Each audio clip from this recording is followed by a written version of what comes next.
"Listen to me," said the demon, as he placed his hand upon my head. "There is a spot upon this accursed earth which thou hast never yet beheld, and if by any chance thou hast beheld it, it must have been in one of those vigorous dreams which come like the Simon upon the brain of the sleeper who hath lain down to sleep among the forbidden sunbeams. Among the sunbeams, I say, which slide from off the solemn columns of the melancholy temples in the wilderness. The region of which I speak is a dreary region in Libya, by the borders of the river Zaire, and there is no quiet here, nor silence. The waters of the river have a saffron of sickly hue, and they flow not onwards to the sea, but palpitate forever and forever beneath the red eye of the sun, with a tumultuous and convulsive motion. For many miles on either side of the river's oozy bed is a pale desert of gigantic water lilies.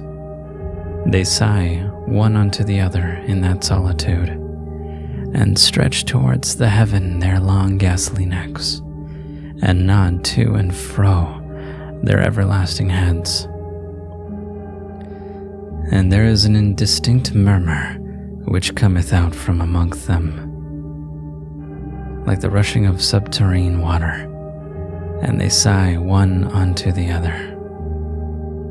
But there is a boundary to their realm, the boundary of the dark, horrible, lofty forest.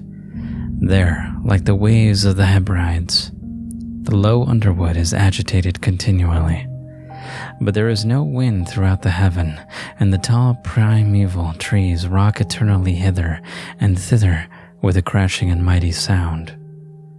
And from their high summits, one by one, drop everlasting dews, and at the roots strange poisonous flowers lie, writhing in perturbed slumber. And overhead, with a rustling and loud noise, the gray clouds rush westwardly forever, until they roll, a cataract, over the fiery wall of the horizon. But there is no wind throughout the heaven, and by the shores of the river Zaire there is neither quiet nor silence. It was night, and the rain fell, and falling it was rain, but having fallen, it was blood, and I stood in the morass among the tall lilies, and the rain fell upon my head, and the lilies sighed one unto the other, in the solemnity of their desolation. And all at once the moon arose through the thin ghastly mist, and was crimson in color, and mine eyes fell upon a huge grey rock, which stood by the shore of the river, and was litten by the light of the moon, and the rock was grey, and ghastly, and tall, and the rock was grey. Upon its front were characters engraven in the stone, and I walked through the morass of water lilies until I came close unto the shore, that I might read the characters upon the stone. But I could not decipher the characters, and I was going back into the morass when the moon shone with a fuller red, and I turned and looked again upon the rock, and upon the characters, and the characters were desolation. And I looked upwards, and there stood a man upon the summit of the rock, and I hid myself among the water lilies, that I might discover the actions of the man.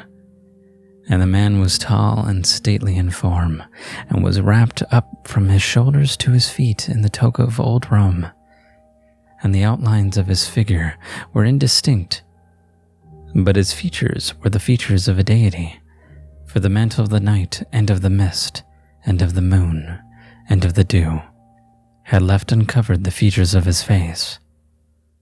And his brow was lofty with thought, and his eye wild with care, and in the few furrows upon his cheek I read the fables of sorrow, and weariness, and disgust with mankind. and a longing after solitude. And the moon shone upon his face, and upon the features of his face, and oh, they were more beautiful than the airy dreams which hovered about the souls of the daughters of Delos. And the man sat down upon the rock, and leaned his head upon his hand, and looked out upon the desolation. He looked down into the low, unquiet shrubbery, and up into the tall, primeval trees, and up higher at the rustling heaven, and into the crimson moon. And I lay close within shelter of the lilies, and observed the actions of the man. And the man trembled in the solitude, but the night waned, and he sat upon the rock. And the man turned his attention from the heaven, and looked out upon the dreary rivers there, and upon the yellow ghastly waters, and upon the pale legions of the water lilies. And the man listened to the sighs of the water lilies, and of the murmur that came up from among them. And I lay close within my covert, and observed the actions of the man. And the man trembled in the solitude, but the night waned, and he sat upon the rock. And then I went down into the recess of the morass, and waded afar in among the wilderness of the lilies, and called unto the hippopotami, which dwelt among the fens in the recess of the morass. And the hippopotami heard my call, and came with the behemoth unto the foot of the rock, and roared loudly and fearfully beneath the moon. And I lay close within my covert, and observed the actions of the man. And the man trembled in the solitude, but the night waned, and he sat upon the rock. Then I cursed the elements with the curse of the tumult, and a frightful tempest gathered in the heaven, where before there had been no wind. And the heaven became livid with the violence of the tempest, and the rain beat upon the head of the man, and the floods of the river came down, and the river was tormented into the foam. And the water lilies shrieked within their beds, and the forest crumbled before the wind, and the thunder rolled, and the lightning fell, and the rock rocked to its foundation. And I lay close within my covert, and observed the actions of the man. And the man trembled in the solitude, but the night waned, and he sat upon the rock. Then I grew angry and cursed with the curse of silence the river, and the lilies, and the wind, and the forest, and the heaven, and the thunder, and the sighs of the water lilies. And they became accursed, and were still. And the moon ceased to totter in its pathway up the heaven, and the thunder died away,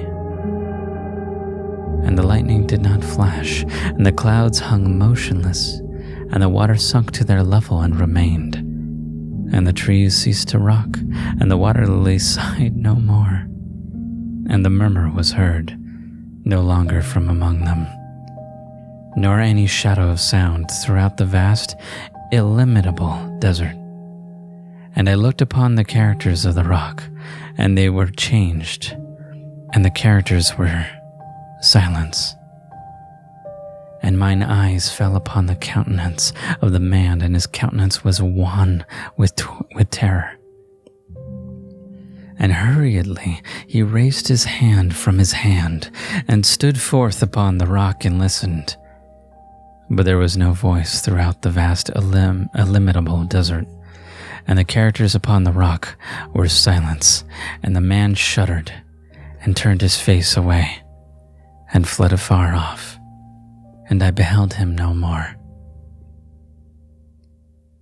Now, there are fine tales in the volumes of the Magi, in the iron-bound, melancholy volumes of the Magi. Therein, I say, are glorious histories of the heaven, and of the earth, and of the mighty sea, and of the Genii that overrule the sea, and the earth, and the lofty heaven. There was much lore, too, too in the sayings which were said by the Sibyls, and holy, holy things were heard of the old by the dim leaves that trembled around Dodona. But, as Allah liveth, that fable which the demon told me he sat by my side in the shadow of the tomb, I hold to be the most wonderful of all. And as the demon made an end of his story, he fell back within the cavity of the tomb and laughed. And I could not laugh with the demon. And he cursed me because I could not laugh. And the lynx, which dwelleth forever in the tomb, came out therefrom and lay down at the feet of the demon and looked at him steadily in the face. This was Silence, a Fable, by the great Edgar Allan Poe. See you next time.